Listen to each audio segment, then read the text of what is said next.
Fala gremista, tudo bem? Sejam bem-vindos a mais um conteúdo aqui no canal e neste vídeo nós vamos falar sobre Pelaipe versus jogador. O clima esquentou numa reunião e traz muito do perfil sanguíneo do dirigente, que tem ajudado e muito o Grêmio dentro da expectativa de que ajude ainda muito mais dentro desta gestão. E a gente vai falar também sobre a estratégia que o Grêmio pode tomar para conquistar o título gaúcho na casa do rival no próximo domingo.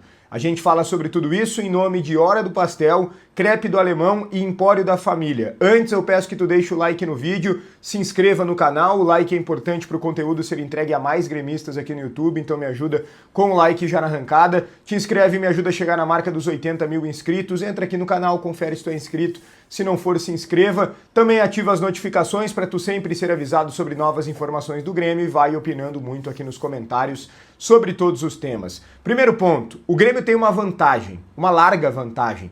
3-0 não é qualquer diferença, mas ao mesmo tempo o campeonato não está ganho. Eu lembro de 2018, ali era a semifinal, o Grêmio na Arena aplicou um 3-0. Na partida de volta não teve o Arthur desde o começo, entrou apenas na segunda etapa, estava descontado, o Maicon estava no departamento médico, a dupla de volantes foi Jailson e Cícero. E eu sempre cito a importância dos volantes para dar o ritmo para o time, para controlar o meio-campo. Com Jailson e Cícero, o Grêmio sofreu demais, o Inter fez 1-0, fez 2-0 e apertou até o final, pressionou até o último minuto em busca do terceiro gol que levaria para as penalidades. Não conseguiu, o Grêmio avançou para a final e foi campeão daquele ano de 2018 em cima do Brasil de Pelotas, na época treinado pelo Klemer.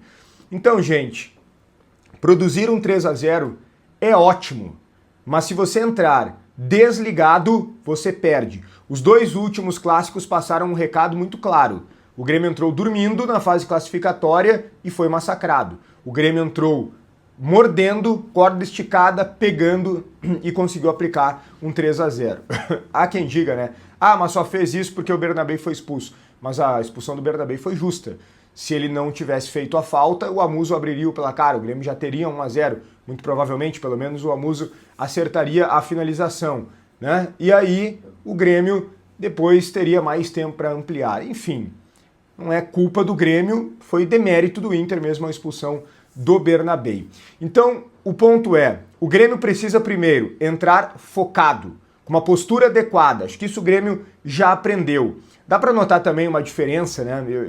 Eu acho que o Grêmio, em termos de qualidade técnica individual, é melhor do que o Inter. Não muito melhor, mas é melhor. Tem mais jogadores qualificados.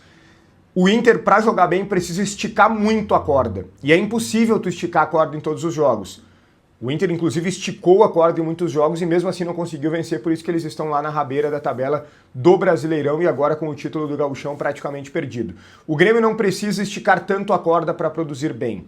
O Grêmio produz bem mais naturalmente, digamos. Mas é preciso entrar com a postura adequada. E em relação à estratégia, me parece muito claro. Se eu tenho uma vantagem de 3 gols, não tem por que eu marcar alto. Claro, em alguns momentos vai ser importante marcar alto, para daqui a pouco roubar uma bola, fazer um gol, matar o confronto. Mas o Grêmio precisa ser cauteloso, jogar com o regulamento embaixo do braço. Tranquiliza, espera o Inter, até porque o Grêmio tem jogadores que são mortais no contra-ataque, como o Amuso, TT muito rápido, é namorado da mesma forma. O Grêmio tem jogadores muito rápidos, então sustenta, o Inter vai se atirar, rouba a bola e sai em velocidade. Foi assim que o Grêmio produziu alguns dos seus gols, o do Amuso, por exemplo, e a própria expulsão, né, no contra-ataque. No erro do Inter, o Grêmio em velocidade foi lá e conseguiu aproveitar. O Grêmio tem jogadores para isso e o Inter tem uma defesa fraca, me parece ser a melhor estratégia para o clássico Grenal. E é importante que o Grêmio tenha muito cuidado em relação à arbitragem. Se o Grêmio tiver um jogador expulso nos primeiros minutos, tudo muda e a situação fica perigosa. Então o Grêmio precisa cuidar isso. O Inter está falando muito sobre a arbitragem ao longo da semana, pressionando de alguma forma, pode condicionar. Então o Grêmio precisa ter esse cuidado. Olha só, o que aconteceu nos bastidores. Paulo Pelaipe versus jogador. Paulo Pelaipe versus Cuéllar. A reunião que definiu a rescisão de contrato do jogador foi extremamente quente. A informação foi trazida na Rádio Bandeirantes pelo Caliel Dornelles e pelo Luiz Henrique Benfica. Eles receberam o seguinte relato. que o Pelaip ficou enfurecido e que houve, inclusive, uma certa discussão, uma desavença, um clima realmente muito tenso, muito quente. Não chegou a vias de fato, mas foi um clima bem hostil entre Pelaip e Cuéllar. O jogador que não apresentava mais uma postura adequada para seguir no Grêmio, ia além de ele não conseguir render, de ele não conseguir se colocar à disposição pela questão física. O Grêmio entendia que a postura dele era totalmente inadequada, ele era um exemplo negativo e estava prejudicando até mesmo nessa questão da relação com outros jogadores, o Monsalve que a gente viu na foto, no vídeo com ele lá no Carnaval do Rio de Janeiro.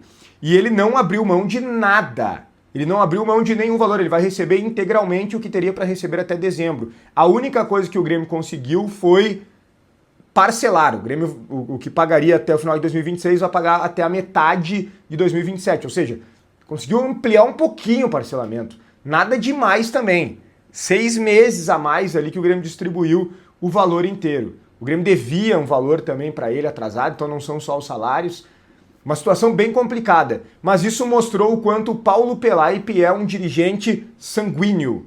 O quanto ele é um dirigente que não aceita cachorro.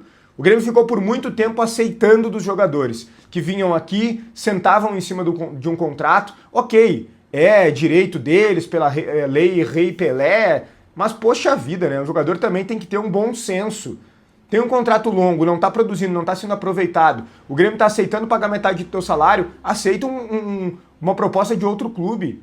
Não, ninguém fazia nada. Por quê? Porque não tinha pressão, não tinha dirigente forte. E o Paulo Pelaip está fazendo um trabalho excelente nesse sentido. E eu achei bem interessante esse relato, essa informação trazida pelo Caliel e pelo Luiz Henrique Benfica, de um Pelaip sanguíneo na reunião, não aceitando, indo para o confronto e, claro, pela lei, não conseguiu fazer da forma como faria, mas tirou o Cuéllar do elenco do Grêmio e isso já é muito bom. Quando o Grêmio tira jogadores como Cuéllar, Edenilson e Cristaldo do elenco, já vem uma nova onda positiva para o clube. São jogadores agora que o Grêmio tem, a maioria pelo menos, com uma outra característica, com outro perfil, jogadores com uma outra mentalidade, jogadores de atitude, que ganharam o pé de ferro as disputas, na maioria das vezes no Clássico Grenal. O Grêmio não ganharia as disputas no meio-campo se tivesse Edenilson e Cristaldo. E talvez o Luiz Castro seguisse escalando, principalmente o Edenilson, se a direção não tivesse dado um fim a essa história. Então isso também foi determinante nessa primeira partida e acho que será determinante daqui pra frente pro Grêmio nesta temporada.